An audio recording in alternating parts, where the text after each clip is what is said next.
образложенија кои што досега ги дадовте на амандмани, генерално се 2 или 3 тези дека ќе се донесе планот за менаџирање на националните паркови, дека ќе се донесе законот, дека ќе се регулира во тој и тој закон.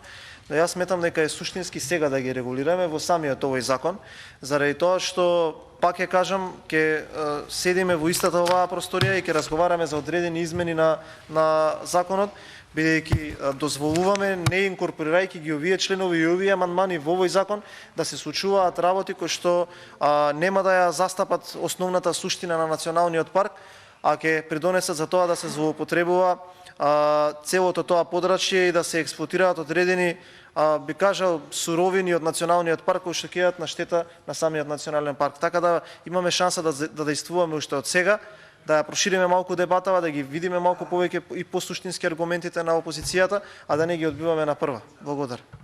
Благодарам. Министре,